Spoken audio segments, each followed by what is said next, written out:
하나님 말씀 함께 나누도록 하겠습니다. 하나님 말씀 요엘서 2장 18절 한 절의 말씀입니다. 구약성경 1270페이지에 있습니다. 요엘서 2장 18절의 말씀을 다 같이 한 목소리로 합독하도록 하겠습니다. 시작. 그때 여호와께서 자기의 땅을 극진히 사랑하시어 그의 백성을 불쌍히 여기실 것이라. 아멘. 오늘은 영적 비상사태라는 제목으로 하나님 말씀을 같이 나누도록 하겠습니다. 아시다시피 전국의 코로나 비상사태가 굉장히 심각합니다. 특별히 대구와 경북은 더 심각한 상황이라 기도가 더욱더 많이 필요한 그러한 상황입니다. 신천지에 속한 31번의 확진자의 그 예배 활동과 여러 또 생활 활동으로 말미암아 이 감염이 계속해서 가속화되고 있고 또 이것이 점점 여러 각도로 이렇게 펼쳐지고 있음에 너무도 안타까운 마음이 많이 듭니다. 이 시기에 많은 교회들이 정부의 대응에 협조하고 또 같이 협력을 하고 있는 것으로 알고 있습니다. 우리 교회도 그 협조하는 차원에서 오늘과 같이 이렇게 영상으로 예배 모임을 대체하고 있습니다. 이때 우리가 중요한 것은 무엇일까요? 건강관리와 생활관리도 굉장히 중요하고 무엇보다 우리는 성도이기 때문에 하나님의 백성이기 때문에 영성관리가 무엇보다 중요하리라 믿습니다. 우리는 특별히 이 시대와 이 상황을 잘 분별해야 될 줄 믿습니다. 지금 일어나는 이 모든 사태가 과연 하나님께서 무엇을 원하시는지 하나님의 뜻을 잘 간파하는 것이 무엇보다 중요하겠고 또 그 뜻을 정확히 알고 우리가 정확히 기도할 수 있는 그러한 우리의 영성이 되어야 될 줄 믿습니다. 우리가 이 사태를 너무 또 영적으로만 그렇게 몰입해서 현실과 동떨어진 그러한 상황에만 우리가 그렇게 몰입될 수가 없을 것 같습니다. 당국과 또 지역의 적극적인 교류와 협력 가운데서 또 현실적인 부분들을 우리가 간과하지 아니하고 우리가 잘 그렇게 대처하고 그렇게 나가는 것이 무엇보다 중요합니다. 또 이렇게 혹자들은 이게 사탄이다, 사탄의 역사다, 이렇게 말했다고 하는데 그것으로 말미암아 또 비판도 하고 그렇다고 하는데 너무 영적으로만 몰고 가서도 안 될 것 같습니다. 현실적인 상황에 맞추어서 우리가 협력할 수 있는 부분들은 최대한 우리가 협력하고 그렇게 나아가는 지혜가 필요할 줄 믿습니다. 그렇다고 해서 우리가 또 너무 현실에만 매몰되어서 영적인 해석과 영적인 분별과 영적으로 이 모든 것을 돌파하는데 우리가 너무 또 안일하면 또 안 되겠습니다. 앞서 말씀드린 대로 우리는 하나님의 자녀고 하나님의 백성입니다. 하나님의 백성은 이 세상이 하나님의 통치고 하나님의 다스림 가운데 있다는 것을 우리는 잘 알고 있습니다. 우리가 살아계신 하나님을 분명히 믿습니다. 하나님께서 지금 이 모든 상황을 지금 통치하고 계신다라는 사실을 분명히 잊지 말아야겠습니다. 그래서 우리가 더 힘써야 될 것은 우리가 하나님을 더욱더 믿고 하나님께 더욱더 기도하는 이 상황을 놓고 더욱더 기도하는 그런 우리의 모습이 있어야 될 줄 믿습니다. 우리가 왜 이렇게 고통을 당하는가? 어떤 사람들이 이렇게 물어볼지 모르겠습니다. 하나님이 정말 살아계시다면, 하나님께서 이 땅을 통치하신다면 왜 우리가 이렇게 고통을 당하는가? 하나님께서 이 모든 것을 이렇게 일으키셨는가? 이렇게 말하고 싶은 분도 있을 것입니다. 그러나 이 모든 것은 하나님께서 일으키신 것이 아닙니다. 이 세상에 죄가 들어옴으로 말미암아 그 죄와 더불어서 이러한 재난과 질병과 고통이 함께 들어오게 되었다라는 것입니다. 이렇게 우리가 죄로 말미암아 고통당하는 것은 우리의 책임입니다. 하나님께서 이것을 일으키신 것이 결코 아니라는 것입니다. 우리가 이렇게 떠날 수 없는 고통 가운데 살아가는 것은 어떻게 보면 우리가 필연적으로 맞이해야 될 그러한 부분이 아닌가 생각합니다. 물론 우리 예수님께서 십자가에서 우리의 모든 죄를 격파하셨습니다. 완전히 이겨내셨습니다. 그러나 그의 죄의 여파가 아직까지 강력하게 남아 있습니다. 이 죄의 여파가 이 사단이 이 죄의 여파를 가지고 계속해서 우리들을 공격하고 이 세상을 그렇게 공격하고 있습니다. 우리가 주님 다시 오시는 그날까지, 예수님께서 재림하시는 그날까지 죄의 근원이 완전히 사라지고 그 죄의 여파가 완전히 소멸될 때까지 우리는 그날에 이르기까지 우리는 계속해서 죄와 싸워야 될 줄 믿습니다. 이런 상황과 싸워 나가야 될 줄 믿습니다. 우리가 이 상황을 이기기 위해서 정말 영적인 무기들이 많이 필요합니다. 에베소서를 보면요, 악한 세력과 싸우기 위해서 하나님께서 강력한 무기를 많이 주셨다라고 말씀을 하고 있습니다. 많은 무기들이 있습니다. 그 중에서 우리가 꼭 기억해야 될 것은 마지막 있죠. 성령의 검, 하나님의 말씀을 우리에게 주셨다라는 것입니다. 그 다음에 나오는 것이 바로 깨어있는 기도입니다. 그래서 이 두 가지 다 중요하지만 우리가 이 하나님께 주신 강력한 무기를 두 가지로 간추린다면 강력한 하나님의 말씀과 깨어있는 기도다라고 정리할 수가 있겠습니다.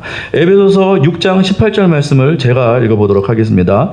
모든 기도와 간구를 하되 항상 성령 안에서 기도하고 이를 위하여 깨어 구하기를 항상 힘쓰며 여러 성도를 위하여 구하라. 그렇습니다. 우리는 하나님의 말씀과 더불어서 반드시 깨어 항상 하나님께 기도해야 된다라는 것입니다. 이것이 죄의 영향력 아래 고통과 시험과 환난을 당하며 사는 우리에게 반드시 필요한 영적인 무기다라는 것입니다. 이러한 무기를 잘 장착해서 또 활용해서 이 모든 환난들을 잘 이겨나가야 될 줄 믿습니다. 오늘 본문을 통해서 우리가 또 이러한 상황 가운데 무엇을 해야 될지 우리가 함께 생각을 해봤으면 좋겠습니다. 이 어려운 상황 가운데 정말 온 나라에 질병이 창궐하는 것만 같은 이러한 상황 가운데 우리가 어떻게 신앙을 잘 지키며 어떠한 각도로 기도해야 될 것인가, 우리가 요엘서를 통해서 함께 살펴보기를 원합니다. 요엘은 선지자 이름이죠. 남유다에서 활동했던 선지자의 이름입니다. 기원전 820년경에 활동했던 선지자입니다. 이때 아마 큰 메뚜기 때 공격이 있었던 것 같습니다. 그래서 엄청난 피해를 본 것 같습니다. 그러니까 요엘 선지자가 활동하던 이때 남유다에 엄청난 메뚜기 때 습격과 공격으로 모든 이 농작물들이 엄청나게 피해를 봤다라는 것입니다. 지금도 이스라엘 지역이나 중동이나 이런 근동 땅에는 이 메뚜기 때 그 습격으로 많은 그런 농작물의 피해를 보고 있다는 그러한 이야기를 들었습니다. 지금도 있는 그러한 피해입니다. 지금도 이러한 피해가 있으면 참 감당하기 힘든데 당시는 어땠을까? 당시는 더욱더 이 피해가 막강하고 굉장히 심각했을 것입니다. 더 감당하기 어려웠을 것입니다. 자, 이 상황을 한번 보시면 요엘서 1장 4절에서 5절입니다. 요엘서 1장 4절과 5절 같이 읽어보겠습니다. 시작. 팥중이가 남긴 것을 메뚜기가 먹고 메뚜기가 남긴 것을 느치가 먹고 느치가 남긴 것을 황충이 먹었도다. 취하는 자들아 너희는 깨어 울지어다. 포도주를 마시는 자들아 너희는 울지어다. 이는 단 포도주가 너희 입에서 끊어졌음이니. 여기서 팥중이와 느치와 황충은 다 메뚜기과의 곤충들입니다. 특별히 이 곤충들이 때로 몰려다니면서 농작물들을 많이 그렇게 피해를 주고 있습니다. 정리하면 엄청난 메뚜기 떼들이 계속해서 이 남유다의 농작물들을 계속해서 피해를 주고 있었다라는 것입니다. 이로 말미암아 먹을 것이 사라졌다라는 것입니다. 포도나무와 무화과 나무가 다 벗겨졌고요. 성전에는 소제와 전제가 완전히 끊어졌다 이렇게 말을 하고 있습니다. 소제는 곡식으로 드리는 제사고 전제는 이렇게 이 포도주 같은 걸로 이렇게 부어서 드리는 그러한 이 제사인데 이것들이 이제 사라질 정도로 굉장히 큰 심각한 피해를 봤다라는 것입니다. 농부들과 포도 농사꾼들도 완전히 허망함에 사로잡혀서 넋을 잃었다. 12절 말씀을 보실까요? 12절 말씀 같이 읽어봅니다. 시작. 포도나무가 시들었고 무화과 나무가 말랐으며 석류나무와 대추나무와 사과나무와 밭의 모든 나무가 다 시들었으니 이러므로 사람의 즐거움이 말랐다. 그렇습니다. 모든 각종 나무가 다 말라버린 거예요. 모든 나무가 다 말라져서 사람의 즐거움까지도 다 말라버렸다. 이렇게 고백을 하고 있는 것입니다. 사람의 즐거움이 다 말랐다라는 것이죠. 먹을 것이 없음으로 말미암아 사람의 즐거움이 다 말라버리게 되었다라는 것입니다. 천재지변입니다. 천재지변. 더 이상 먹을 것이 없는 것이에요. 먹는 것은요, 사람의 욕구 중에 가장 기본 중에 기본입니다. 이것이 없으면 바로 죽는 것입니다. 이 먹는 것의 문제는 우리에게도 얼마든지 일어날 수 있는 그러한 부분이죠. 앞으로 식량 전쟁이 일어날 수 있다 이렇게 말하는 분도 많이 보았습니다. 미래의 식량을 어떻게 개발하고 이것을 확보하느냐 이것이 미래의 굉장히 중요한 부분이라고 말을 들었습니다. 오늘 우리는 지금 앞서 말씀드린 대로 지금 굉장히 심각한 그런 재해 가운데 있습니다. 이 사태로 말미암아 기본적인 생활이 완전히 무너져 버리고 말았습니다. 어떤 보내준 사진을 보니까요, 마트 이렇게 전경을 봤는데 굉장히 심각해서 거의 전쟁터와 방불한 그런 모습이더라고요. 엄청난 줄서기, 그 물건 하나를 사기 위해서 엄청나게 줄을 서고요. 그리고 어떤 마트 사진을 보니까 완전히 이 진열해 놓은 그러한 이 단들이 완전히 싹쓸이된 그런 상황 가운데 있었습니다. 이런 사태가 벌어지면, 이러한 어려운 사태가 벌어지면 가장 먼저 타격을 입는 것이 먹는 문제인 것 같습니다. 돈이고 재산이고 다 중요하지만 일단 기본적인 이 먹는 문제가 해결이 안 되면 사람이 굉장히 비참해지고 처참해지는 것은 사실입니다. 이런 상황을 맞이하면서 우리가 인간이 얼마나 나약한 존재인가, 아무리 강성한 것 같고 대단한 것 같지만 이 먹는 문제 앞에서, 또 기본적인 이 생활 욕구 앞에서 이것이 해결이 안 됐을 때 우리 인간이 얼마나 나약한 존재인가라는 것을 우리가 잘 알 수가 있다는 것입니다. 하나님께서 우리 인생을 도와주지 않는다면, 우리 인류를 보호해 주시고 인류 가운데 필요한 것들을 공급해 주시지 않는다면 우리는 한시도 살 수 없는 그러한 무력한 존재라는 것을 우리가 깨달아야 될 줄 믿습니다. 욥이 그랬죠. 욥이 하나님의 이치에 대해서 깨닫지 못하고 이렇게 있었을 때 하나님께서 욥에게 깨닫게 하시기 위해서 이런 말씀을 하십니다. 네가 자연 만물을 아느냐? 네가 자연의 이치를 아느냐? 하나님께서 이렇게 되물으셨습니다. 이때 욥은 두 손을 들죠. 제가 모르는 말로 하나님께 함부로 말을 했습니다. 그리고 이렇게 하나님 앞에 회개하는 그러한 욥의 모습을 볼 수가 있습니다. 우리도 마찬가지입니다. 우리가 다 아는 것 같죠. 우리가 전능한 것 같죠. 미래가 창창한 것 같죠. 그러나 보십시오. 이 단순한 먹는 문제, 이러한 사태로 말미암아 먹는 문제, 또 기본적인 생활 문제, 호흡하는 문제, 공기 문제, 이게 해결이 안 되니까 우리 인간이 얼마나 나약한지, 얼마나 주저앉을 수밖에 없는 그런 연약한 존재인지 우리는 분명히 깨닫게 된다는 것입니다. 오늘 이 사태를 통해서 이 하나님의 질문에 우리가 겸손함으로 답하는 우리가 됐으면 좋겠습니다. 주님, 우리는 아무것도 모릅니다. 우리는 아무것도 할 수 없습니다. 주님께서 도와주셔야 우리는 살 수 있는 그러한 존재입니다. 우리가 분명히 고백하는 그러한 우리의 모습 되기를 간절히 소망합니다. 더욱더 안타까운 것은 이 남유다의 이러한 곡식의 그러한 고통뿐만 아니라, 먹는 것의 고통뿐만 아니라 이로 말미암아 더 큰 고통을 예고하셨습니다. 이건 적군의 공격인데요. 2장 1절에서 6절까지의 말씀입니다. 2장 1절에서 6절 우리가 함께 읽도록 하겠습니다. 시작. 시온에서 나팔을 불며 나의 거룩한 산에서 경고의 소리를 질러 이 땅 주민들로 다 떨게 할지니 이는 여호와의 날이 이르게 됨이니라. 이제 임박하였으니 곧 어둡고 캄캄한 날이요 짙은 구름이 덮인 날이다. 새벽빛이 산꼭대기에 덮인 것과 같으니 이는 많고 강한 백성이 이르렀습니다. 이와 같은 것이 옛날에도 없었고 이후에도 대대에 없으리로다. 불이 그들의 앞을 사르며 불꽃이 그들의 뒤를 태우니 그들의 예전의 땅은 에덴 동산 같으나 그들의 나중의 땅은 황폐한 들 같으니 그것을 피한 자가 없도다. 그의 모양은 말 같고 그 달리는 것은 기병 같으며 그들이 산꼭대기에서 뛰는 소리는 병거 소리와도 같고 불꽃이 건부를 사르는 소리와도 같으며 강한 군사가 줄을 버리고 싸우는 것 같으니 그 앞에서 백성들이 질리고 무리의 낯빛이 하얘졌다. 그러니까 앞에 지금 이 메뚜기 일대 이 공격은 아무것도 아니다. 더 큰 공격이 이제 이 남유다 가운데 임할 것이다. 하나님께서 이 메뚜기 떼를 하나의 매개로 사용해서 더 강력한 공격에 대해서 하나님께서 말씀하셨습니다. 언제 이러한 일이 일어나는가? 여호와의 날, 크고 강하고 두려운 여호와의 날에 이러한 일이 일어날 것인데 강한 백성이 온다라는 것이에요. 강력한 백성이 온다라는 것입니다.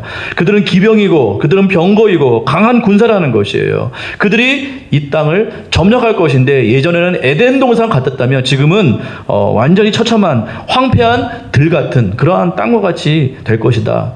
그래서 모두가 이 백성이 기겁을 하고 하얗게 그 얼굴 낯이 질리게 될 것이다. 이렇게 하나님께서 선고의 말씀을 하셨다라는 것입니다. 이전에 메뚜기의 그 재앙은 아무것도 아니다.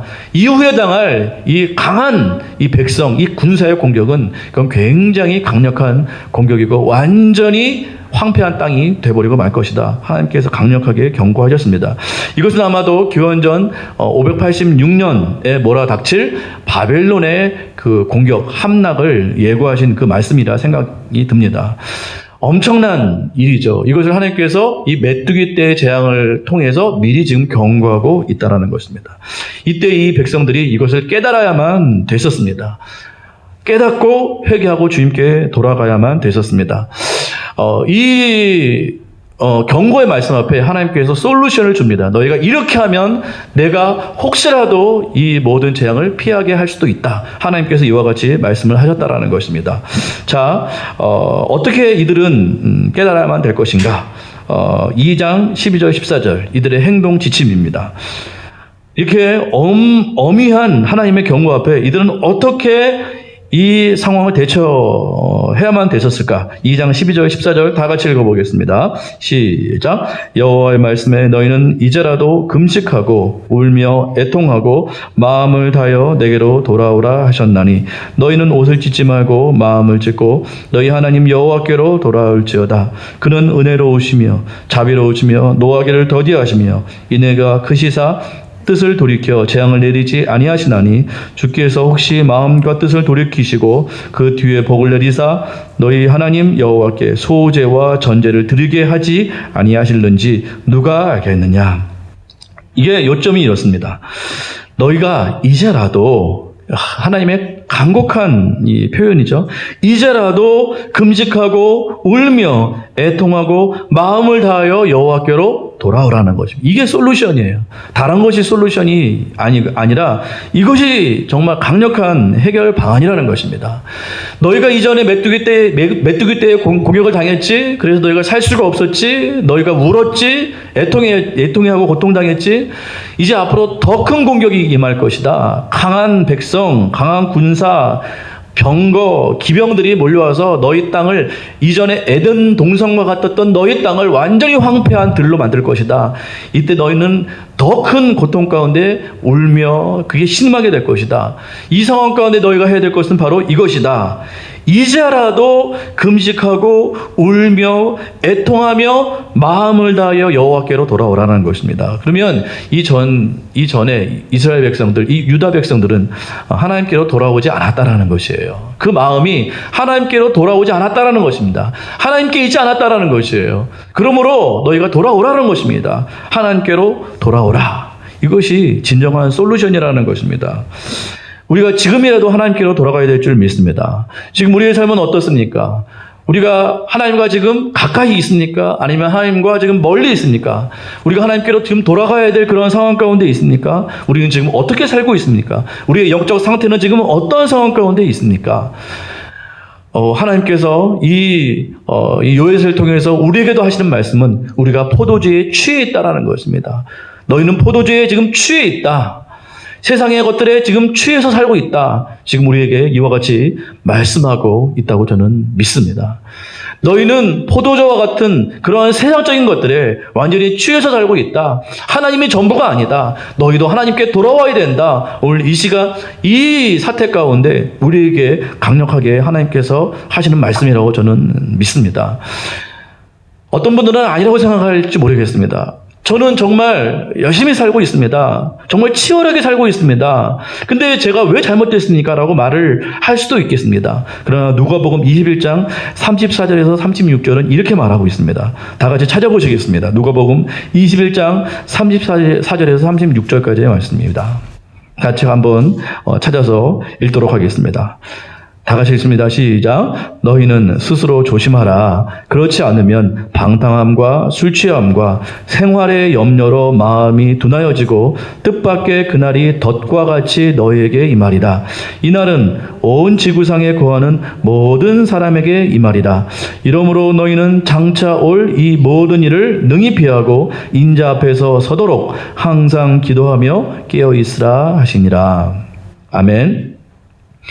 방탕함과 술 취함은 이해가 됩니다. 그러나 생활의 염려가 이 가운데 끼어 있다라는 사실이에요. 방탕함과 술 취함. 이것은 우리가 그럴 수 있어. 이건 잘못된 거야. 근데 생활에 염려가 있다라는 것이에요. 근데 중요한 것은 이것도 취한다라는 것입니다.